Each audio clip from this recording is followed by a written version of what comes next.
Bismillahirrahmanirrahim. Assalamualaikum warahmatullahi wabarakatuh. Nama saya Nur Hazika binti Zakaria. Nama matrik D 183112660. Okey, hari ini grup saya dapat tajuk Etika Islam dalam Perakaunan. Okey, ini adalah ahli kumpulan saya sendiri, Emilia, Sofia dan juga Azwa. Okey, kita bermula dengan pengenalan. Okey, perakaunan ni dalam bahasa Arab dia disebut sebagai al-muhasabah atau al-hisab yang bererti kira atau sukat. Al-Quran pun dah sebut hasabah ni sebanyak 48 kali. Okey, ilmu perakaunan ni tak disimpan dalam bentuk pemikiran. Ia adalah pergerakan dua. Apa yang dimaksud dengan pergerakan dua ni adalah keluar masuk wang.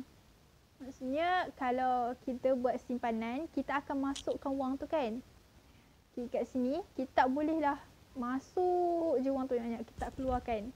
So kat sini bila kita dah simpan, menabung apa semua ke, kita kena hulurkan macam benda wajib zakat. So kita keluarkanlah wang tu. Zakat, sedekah, bila kita buat pelaburan pun kita masuk juga dalam tu. Okey, kat sini Islam agama yang syumul. Ada 3 aspek penting iaitu akidah. Akidah ni adalah kepercayaan kita. Kepercayaan kepada unsur gaib lah. Ke apa-apa kan. Okay, percayaan kita lah. Kita sebagai Islam. Okay. Syariah. Okey, syariah ni berkaitan dengan muamalat, ibadat yang kita buat, jenayah, munakahat, okey. Hubungan kita dengan manusia, itu syariah. Hubungan kita sesama manusia, hubungan kita dengan Allah, hubungan kita dengan alam, itu syariah. Okey. Yang ketiga kat bawah tu tak nampak. Yang ketiga tu adalah akidah. Akidah ni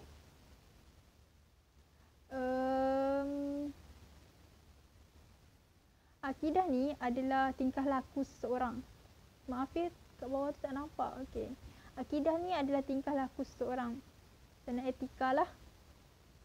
Nak kata lagi, okey, saya nak kongsi 3 tahap perkembangan perakaunan. Ada 3. Pertama adalah zaman keagungan, di mana zaman tu adalah zaman Rasulullah lah. Waktu tu Rasulullah telah mewajibkan bayar zakat dengan gunakan kaedah perakaunan. Dan waktu tu juga Rasulullah rekod keluar menyuruh untuk rekod keluar masuk duit. Okey, zaman yang kedua adalah zaman kemerosotan, di mana pada abad ke-5 Hijrah ada perpecahan umat Islam. Pada waktu tu semua terputus, prinsip-prinsip Islam, akaun ekonomi semua terputus. Okey, ketiga adalah zaman kebangkitan semula, di mana waktu tu umat Islam barulah sedar akan perbuatan riba ni semua kan. Dia ada 3 zaman lah, 3 perkembangan lah, 3 tahap. Okey, slide seterusnya saya akan serah kepada rakan saya. Terima kasih. Sekian dari saya. Okey, Assalamualaikum warahmatullahi wabarakatuh. Nama saya Nur Emilia Tasha binti Muhammad Halil, nombor matrik D183111414. Okey, saya akan sambung dengan slide yang seterusnya.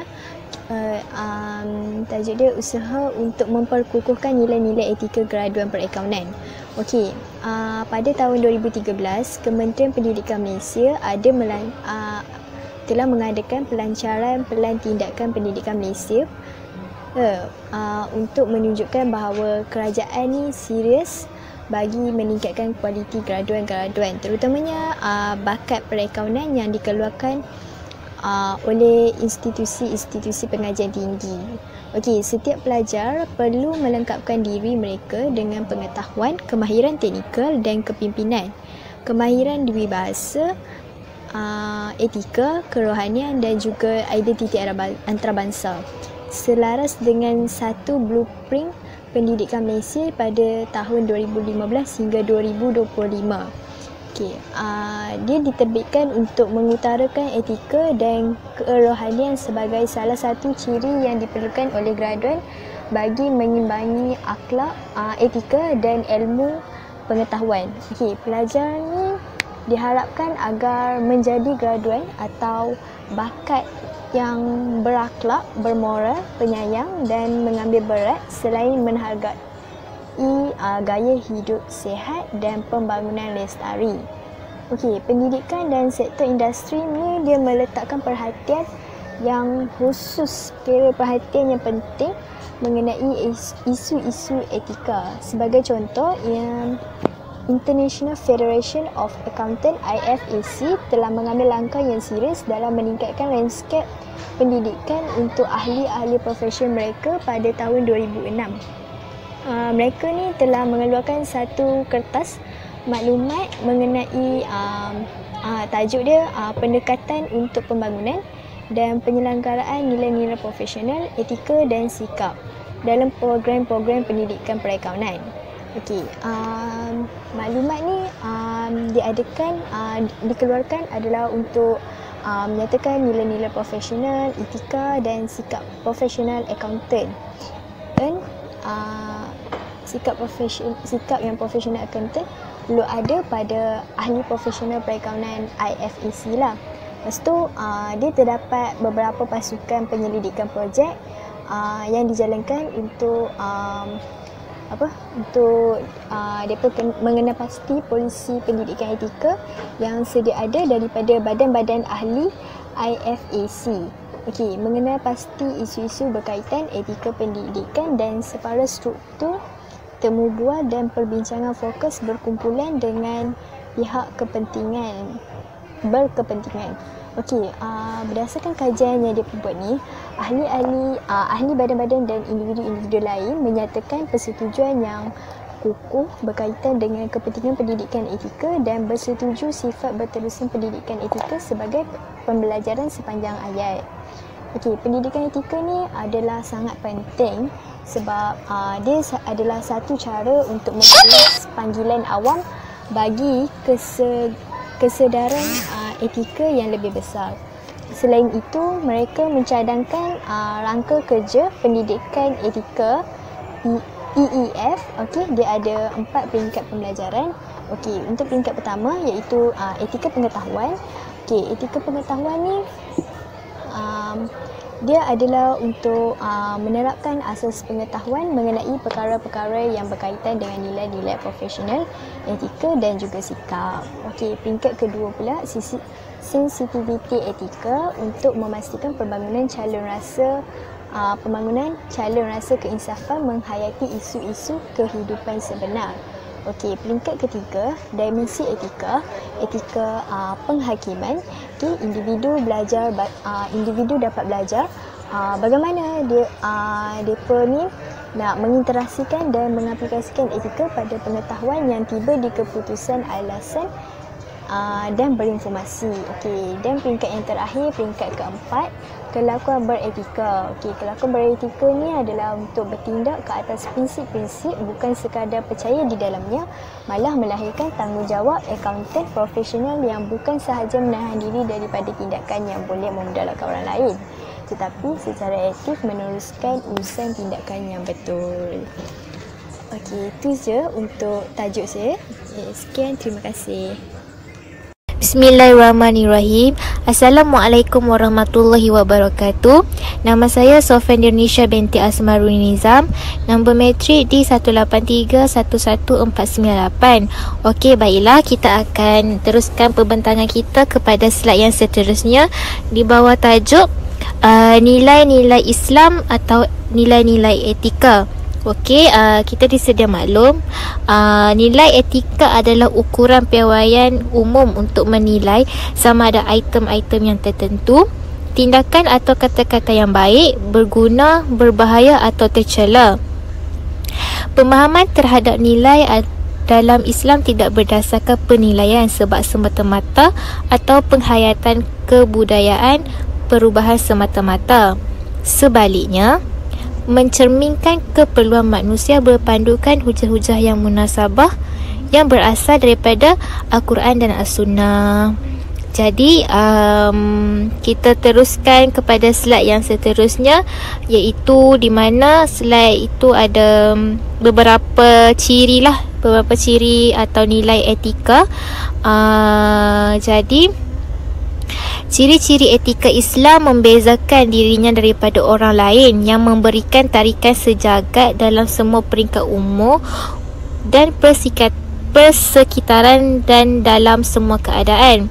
Jadi berikut merupakan ciri-ciri etika ciri-ciri etika Islam. Yang pertama iaitu menggalakkan perbuatan baik atau fadilat dan menahan orang daripada melakukan tindakan buruk atau maksiat. Jadi di sini saya ingin terangkan, Allah perintahkan umat Islam supaya berbuat baik bukan sahaja kepada manusia tetapi juga kepada alam sekitar, haiwan dan makhluk lain. Dan manusia juga dilarang untuk melakukan maksiat dalam apa jua keadaan. Dan yang kedua pula adalah etika yang kedua pula, Al-Quran dan Sunnah mesti menjadi sumber utama etika Islam. Jadi di sini kenapa Al-Quran dan Sunnah ni perlu menjadi sumber utama dalam etika Islam? Ianya kerana etika Islam adalah petunjuk ilahi seperti yang digambarkan dalam Al-Quran, seperti yang digambarkan dalam ayat-ayat Al-Quran. Seperti ajaran Nabi SAW dan rasul-rasul dan sebagainya. Dan seterusnya, yang ketiga adalah menyeluruh dan sejagat untuk seluruh umat manusia. Jadi manusia adalah terhad dalam pengetahuan dan pengalaman dalam jangka hayat dan dengan tempat-tempat yang digunakan olehnya. Manusia juga adalah tertakluk kepada kecenderungan dari hawa nafsu dan emosi. Oleh itu, apabila manusia cuba untuk membina satu sistem etika kehidupan melalui usahanya sendiri, sistem ini tidaklah sangat komprehensif. Jadi, ciri-ciri etika yang komprehensif adalah jelas kerana ia adalah konsep sahaja yang boleh memberi jawapan yang memuaskan kepada semua soalan-soalan yang berkaitan dengan kehidupan manusia. Justru itu, ia menjelaskan setiap isu kecil atau besar yang berkaitan dengan kehidupan manusia di sini, di dunia dan tentang takdir di akhirat kelak. So, kita terus ke ciri etika yang keempat, iaitu sesuai dengan sifat manusia. Okey, kenapa perlu sesuai dengan sifat manusia? Kerana etika Islam, ianya adalah tidak munasabah bahawa Allah harus membentuk cara ia adalah sifat manusia dan memerintahkan manusia untuk mencabar, mengalahkan atau menjawab kepada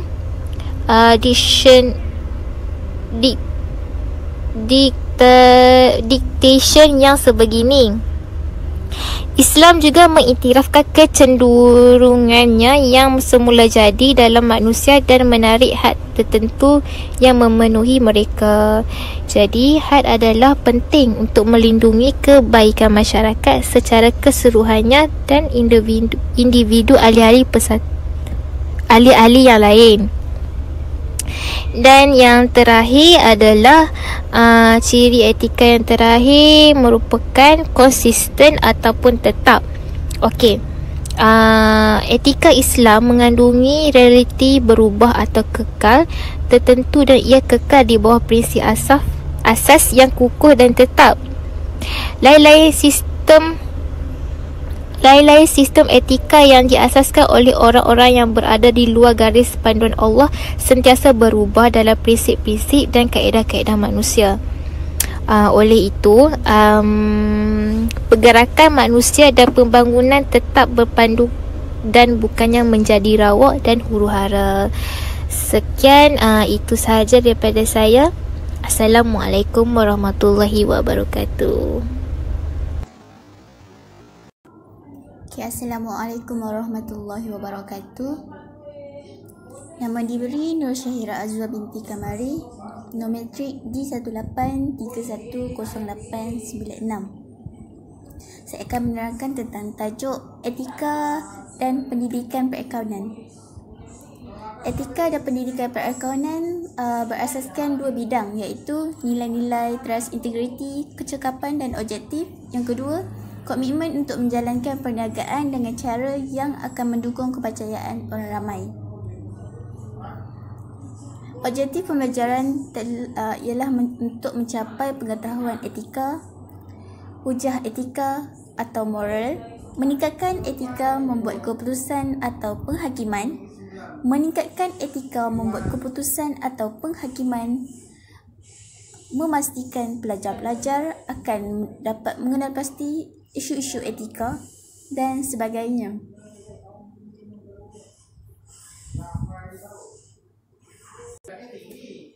Okey, untuk slide yang seterusnya, objektif pembelajaran khusus etika perakaunan pendidikan. Objektif pembelajaran khusus etika perakaunan pendidikan adalah sangat penting. Mereka telah membangunkan pembelajaran objektif bagi perakaunan pendidikan bagi 6 perkara, iaitu kod tata laku etika yang diterima pakai. Kedua, tadbir urus korporat. Ketiga, profesion perakaunan. Keempat, pembangunan akhlak. Kelima, etika klasik teori. Dan yang keenam, model keputusan. Pengetahuan teras ini perlu ditakrifkan dengan jelas dan perlu diajar sebelum memulakan perbincangan yang lebih tinggi di dalam kuliah. Di samping itu, pencapaian objektif pembelajaran adalah sangat penting untuk pembangunan alat penilaian yang bermakna. Okey, sekian daripada saya. Saya akhiri dengan mohon maaf jika ada kekurangan di dalam presentation kami. Terima kasih.